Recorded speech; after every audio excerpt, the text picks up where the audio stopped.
Magandang hapon mga ka-update.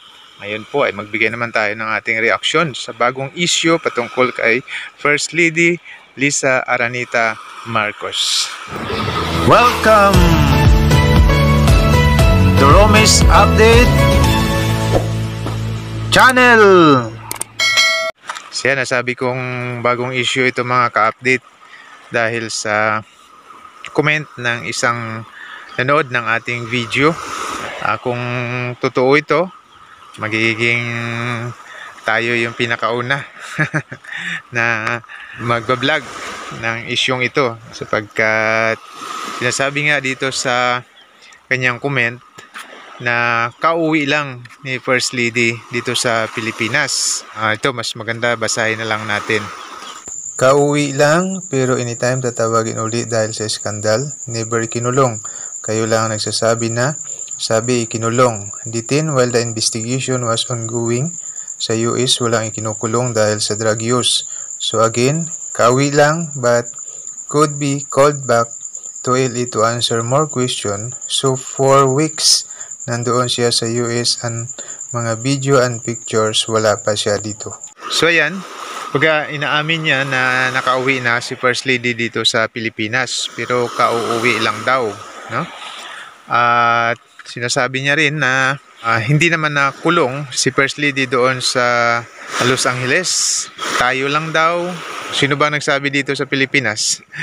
So sila yung nagsabi na nakulong, no? So hindi naman tayo nagsabi na nakulong si First Lady. Kundi yung sinasabi nga natin na hindi nakulong dahil nandito na siya, nakauwi na siya dito sa Pilipinas matagal na.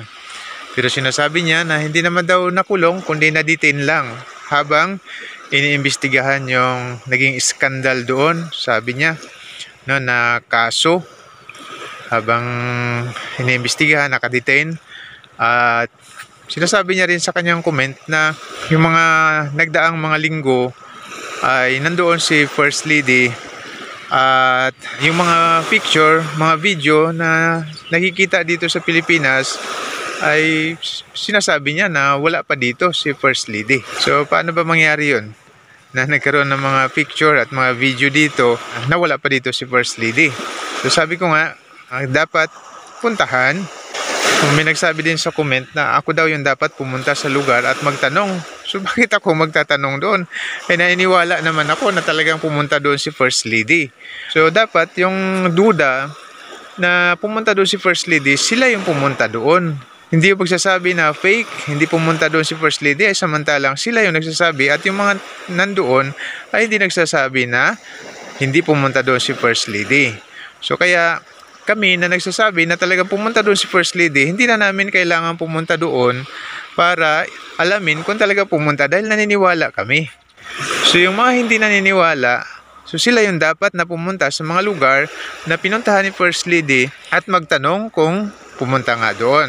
At sa sinasabi niya na kauwi lang, na comment kasi sa mga vlog natin ay matagal na siyang nandito.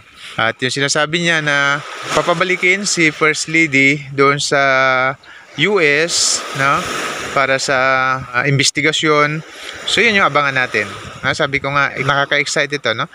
Baga, kapag nangyari nga yun, tayo yung unang nag-vlog na may ganitong bagong issue na si First Lady pinauwi lang. So hindi natin alam kung anong dahilan bakit pinauwi, no? Samantalang mayroon daw ongoing na investigation doon sa naging skandal na sinasabi niya. At anytime, sabi niya, tatawagin si First Lady at magpapaliwanag doon sa naging skandal na yon. So yun yung kaabang-abang mga ka-update, no? Kung gaano katotoo naman yung sinasabing ito, no? Ayaw kong sabihin na panibagong kwento ito, kwentong barbero, pero sa context, no, ng ganong kwento ay kwentong barbero, no? So balikan mo yung video ko na kung saan nag-comment ka doon ng ganon na kauwi lang at hindi naman nabilanggo kundi na-detain lang, no? At yung mga video na ipinakita noon, sinasabi mo na edited yun or fake yun, no? So balikan mo yun, no? dito balik ka sa aming channel at magpakita ka ng picture na pinabalik na si First Lady doon sa US, particular sa LA, at pinapasagot doon sa sinasabi mo na investigasyon. Okay? So, ayan mga ka-update. Sa hindi po nakagusto ng ating content, humingi po ako ng pasensya. Pwede kayong mag-comment. Sana naman sa ating mga comment ay huwag tayong gumamit ng pangit na salita, no? Manatili tayong humble pa rin, o kaya manatili tayong may paggalang sa ating kapwa. So sa nakagusto naman ng ating content, pa-like na lang po ng ating video mga ka-update, pa-share na din kung gusto ninyo, at pa-subscribe na din po sa aming maliit na channel. Okay? So maraming salamat sa panood at suporta. Glory to our Lord Jesus Christ, and God bless po sa ating lahat.